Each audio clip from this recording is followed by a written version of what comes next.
That is sentence of death. 17 November মানবতা বিরোধী অপরাধের মামলায় বাংলাদেশের ক্ষমতাচ্যুত প্রধানমন্ত্রী শেখ হাসিনা সহ 3 জনের বিরুদ্ধে রায় দেওয়া হয়, যা সরাসরি সম্প্রচার করা হয়েছে টেলিভিশনে, অনলাইনে। সকাল থেকেই পুরো দেশ তাকিয়েছিল মামলার রায়ে কি সাজা পেতে যাচ্ছেন শেখ হাসিনা সহ 3 আসামি। 17 নভেম্বর সকাল থেকে নিরাপত্তা জোরদার করা হয় পুরো রাজধানীতে। আদালত চত্বরে সর্বোচ্চ সতর্ক অবস্থান নেয় আইন শৃঙ্খলা বাহিনী। সকাল 9টার দিকে আদালতে আনা হয় মামলার একমাত্র গ্রেফতারকৃত আসামি ও মামলার রাজসাক্ষী হিসেবে জবানবন্দি দেওয়া পুলিশের সাবেক মহাপরিদর্শক চৌধুরী আব্দুল্লাহ আল মামুনকে।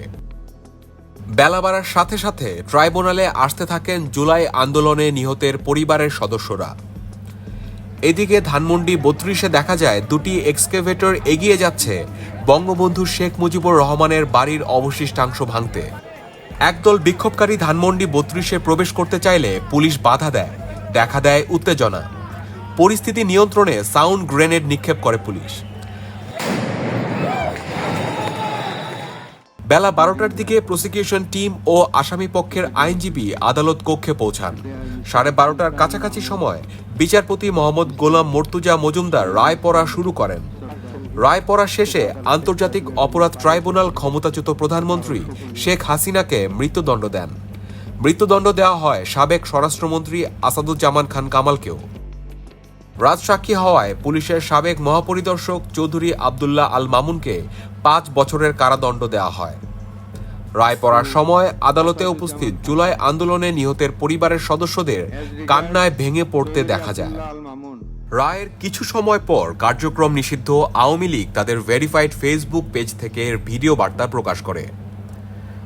বার্তাটিতে দলটির সভাপতি মণ্ডলীর সদস্য জাহাঙ্গীর কবির নানক জানান, তারা এই রায়কে প্রত্যাখ্যান করছেন। এই রায়কে বাংলার জনগণ প্রত্যাখ্যান করে। এই রায়কে বাংলার জনগণ মানে না, মানবে না। অন্যদিকে বিএনপির স্থায়ী কমিটির সদস্য সালাউদ্দিন আহমেদ বলেন, শেখ হাসিনার যে বিচার হয়েছে তা অপরাধের তুলনায় যথেষ্ট নয়। রায়ের প্রতিক্রিয়াতে জামায়াতে ইসলামীর সেক্রেটারি জেনারেল মোহাম্মদ গোলাম পরোয়ার বলেন, ট্রাইব্যুনালে জামায়াত নেতাদের বিচার ছিল ইতিহাসের শ্রেষ্ঠ মিথ্যাচার।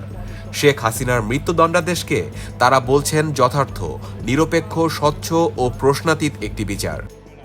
সময় বাড়ার সাথে সাথে উত্তেজনা বাড়তে থাকে ধানমন্ডি 32 নম্বরে অবস্থিত শেখ মুজিবুর রহমানের বাড়িকে কেন্দ্র করে। পুলিশের সঙ্গে বিক্ষোভকারীদের ধাওয়া পাল্টা ধাওয়ার ঘটনা ঘটে। অপরদিকে অন্তর্বর্তী সরকার বিকেলে বিবৃতি প্রকাশ করে রায়কে কেন্দ্র করে। বিবৃতিতে এই রায়কে অন্তর্বর্তী সরকার ঐতিহাসিক রায় বলে আখ্যায়িত করে। We have decided to inflict her with only one sentence, that is sentence of death.